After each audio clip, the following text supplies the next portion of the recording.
오늘은 엘리야의 출현과 기적이라는 제목으로 말씀을 선고합니다. 이제 17장부터는 엘리야가 출현을 해서 많은 기적을 일으키는 내용들이 나옵니다. 자, 그러면 우리가 왜 갑자기 이렇게 엘리야를 보내셨을까? 그것은 바로 앞에서 이제 제7대 북이스라엘 왕이 아합인데, 그가 두로 시돈의 왕이며 제사장의 딸인 이세벨과 결혼을 하고 본격적으로 아예 바알신 아세라 신을 북이스라엘 전체에 이제 퍼뜨리는 이러한 가장 극악한 시대가 왔기 때문에 하나님이 선민을 그대로 놓을 수가 없죠.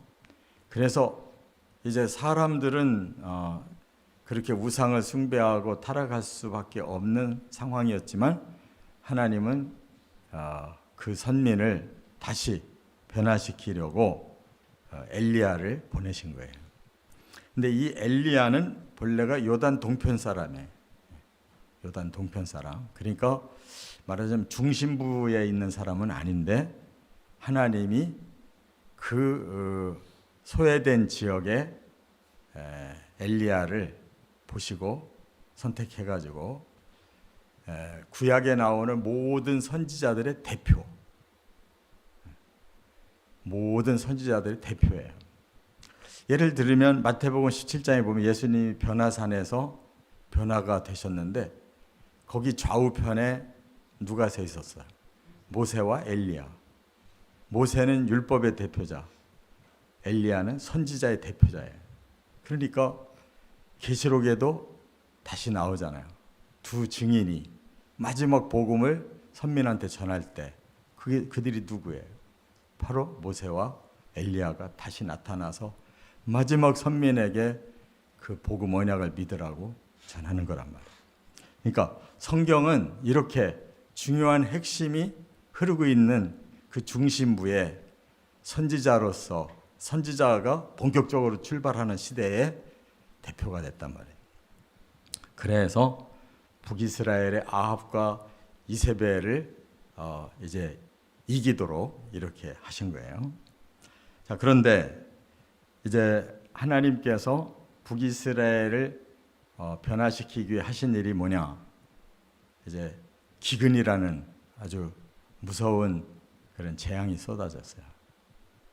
그리고 하나님의 사람은 그 속에서도 하나님이 기적으로 또 베풀어요. 그러니까 그 현상을 보고 사람들로 하여금 어떻게 하라는 거예요? 하나님께 돌아오라는 거예요. 우상은 언뜻 보면 굉장히 사람들에게 축복을 줄 것 같은데 가짜고, 진짜 하나님은 바로 이처럼 기근도 물리쳐 주시고 또 죽음도 물리쳐 주시고 이런 놀라운 축복을 주신 하나님이시다라는 것을 여기에서 엘리야를 통해서 직접 다 보여주시는 거예요. 그래서 이제 기근이 엘리야를 통해서 이제 선포가 됐어요. 이미 기근이 들었는데 하나님께서 너희가 회개하고 돌아올 때까지 기근을 계속 줄 거다. 그런데 결과적으로는 그 기간이 얼마였느냐면 3년 반이었어요. 3년 반 기근이 왔어요. 그래서 누가복음 4장에도 이 얘기가 나오잖아요. 또 야고보서 5장에도 3년 반 기근 얘기가 나와요. 이게 뭘 의미하느냐? 종말 상황을 말하는 거예요. 그러니까 이 시대 말에는 어떤 재앙이 쏟아지느냐면, 사람들은 막 기술이 발달하고 문명이 발달해서 낙원될 것 같이 여기는데 아니라는 거예요. 하나님이 만든 세계를 그들이 다 파괴해버려가지고 오히려 스스로 이 세상이 황폐하게 되는 것이 종말의 징조라는 거예요. 깨달으시 바랍니다. 뭘 아주 과학기술로 뭘 잘 돼가지고 막 사람들이 풍요롭게 살고 이 땅에 낙원이 세워질 것 같이 지금 기술이 발달하고 있는데, 그게 사탄의 손에 다 들어가는 거예요. 그런 AI도 그냥 완전 거짓말로 세계를 다 속일 수 있는 거예요. 그러니까 우리가 단순하게 인간의 머리만 믿고 간다는 것이 얼마나 어리석냐고요. 역사의 시작부터 끝까지를 하나님이 주관하시고 창조하시고 구원하시고 완성하시는 하나님의 진리를 모르는 사람이 뭘 안다고 이 세상에서 자기들이 살 길이 있겠냐고. 자, 그래서 오늘 이 기근 3년 반을 선포해 놓고 하나님이 하나님의 사람을 어떻게 책임져 주시는가를 볼 수가 있어요. 첫째, 1절부터 7절 우리가 읽은 본문이 까마귀 기적이에요. 여기 보니까 엘리야에게 이제 선포하라고 말씀했어요. 내가 섬기는 이스라엘 하나님 여호와께서 살아계심을 두고 맹세하노니 내 말이 없으면 수년 동안 비도 이슬도 있지 아니하리라 라고 선포하라고 그랬어요.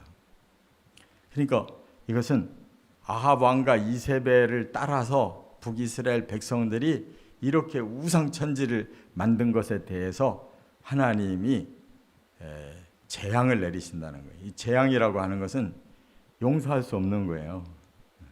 이거를 끊지 않으면 너희는 망한다 이거예요. 그래서 이 기근에서 이제 살아날 사람이 없는 건데 하나님의 사람은 일단 그리 시냇가 요단 동편 쪽에 있는 그리 시냇가로 옮기게 하여 그리고 거기서 까마귀로 이제 음식을 갖다 날르는 거예요.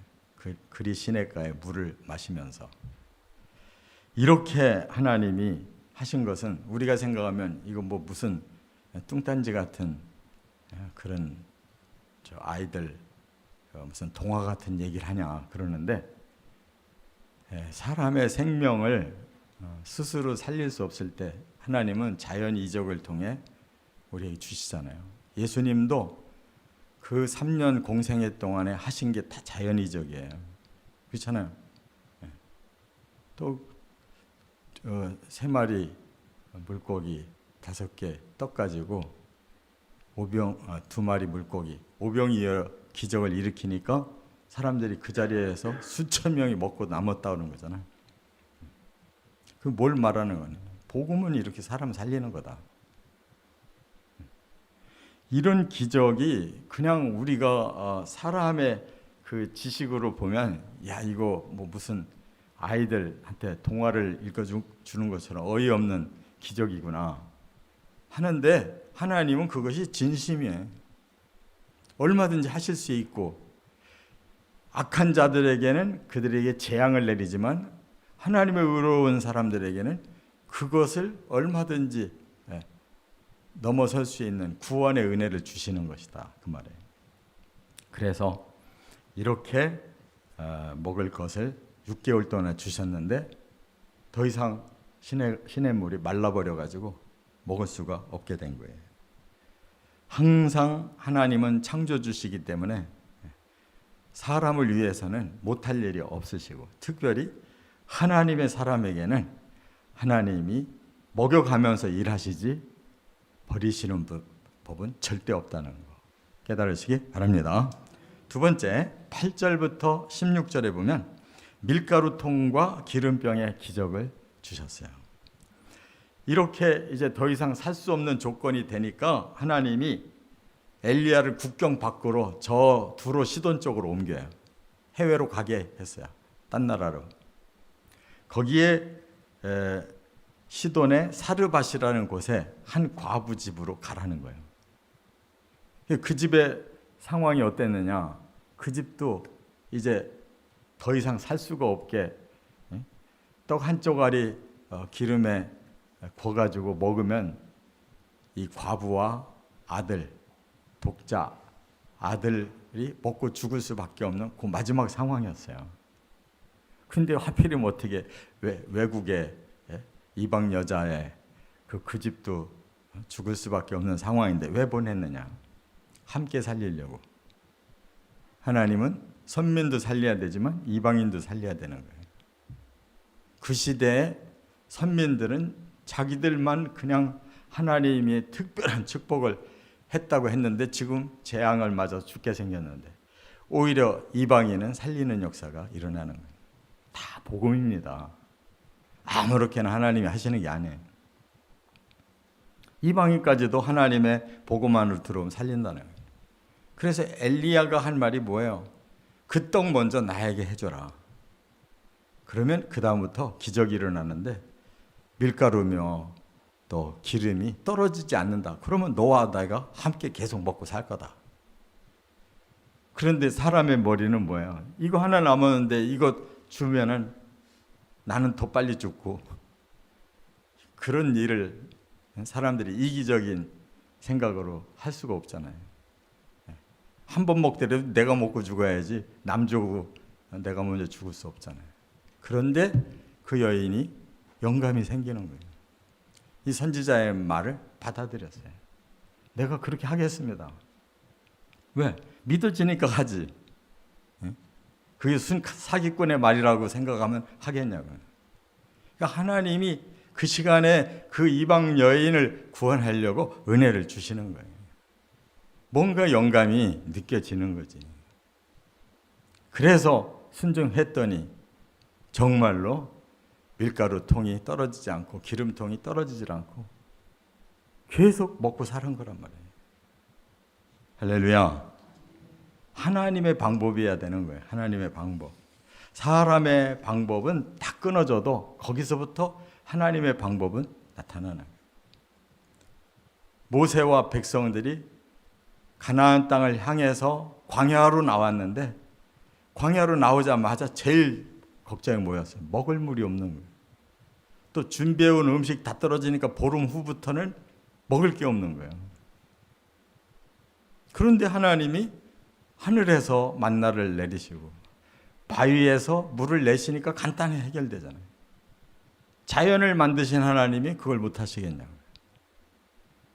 이와 같이 하나님의 선지자의 생명을 위해서 이방 여인의 마음이 움직여 순종할 수 있는 사람을 찾아서 보낸 거란 말이에요.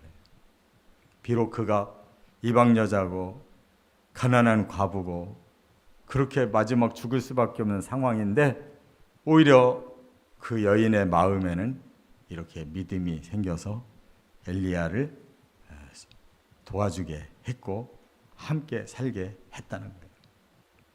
이게 바로 복음이라는 것입니다. 복음은 예수님부터 시작한 게 아니라 하나님이 시작한 게 복음이에요. 할렐루야. 창세기 3장에서 범죄하고 나니까 바로 창세기 3장 15절에서 복음을 얘기하잖아요. 그리스도가 고난을 겪는 발꿈치를 물리지만 그리스도가 그 악한 사탄을 머리를 밟아서 심판해야 우리가 구원받는 거란 말이에요. 세 번째, 17절부터 24절에는 과부의 아들이 살아나는 기적을 보여주셨어요. 지금 기적의 연속이죠. 과부가 이렇게 선한 일을 했는데 유일한 희망이 있다면 이 아들 하나 잘 키워서 이제 자기의 소망을 이루고 싶은 것밖에 남은 게 없는데 갑자기 과부의 아들이 죽어버렸어요. 그러면 그 집에 얹혀 사는 엘리야도 얼마나 미안하겠냐고. 몸둘 바를 모르지. 그런데 오히려 그 여인의 말이 정반대였어요. 뭐라고 그랬느냐.